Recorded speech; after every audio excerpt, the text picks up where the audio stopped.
Et je vous invite à trouver dans vos Bibles ce qui est parfois appelé le 5e évangile. Vous savez, il y a Matthieu, Marc, Luc et Jean, mais parfois le livre d'Ésaïe est appelé le 5e évangile parce que parmi tous les livres de l'Ancien Testament, nous voyons éclore la grâce, la bonté du Messie, ce serviteur de Dieu qui vient sur terre pour mourir pour nous avec une richesse et une beauté qui ne se voit nulle ailleurs, même dans les autres livres de l'Ancien Testament.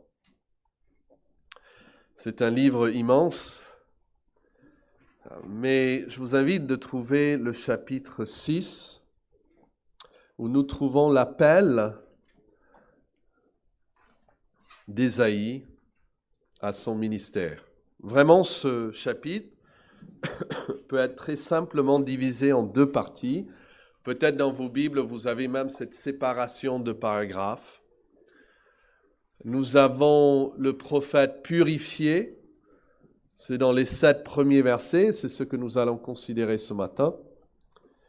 Et puis, nous allons quand même lire la deuxième partie, où c'est le prophète mandaté, commissionné pour servir à l'Éternel. Les deux choses vont ensemble. Il est d'abord purifié avant d'être envoyé. Écoutons donc la parole de Dieu en Ésaïe chapitre 6. Le prophète écrit: « L'année de la mort du roi Osias, je vis le Seigneur assis sur un trône très élevé. Et les pans de sa robe remplissaient le temple. Des séraphins, ce sont des anges, des séraphins se tenaient au-dessus de lui. Ils avaient chacun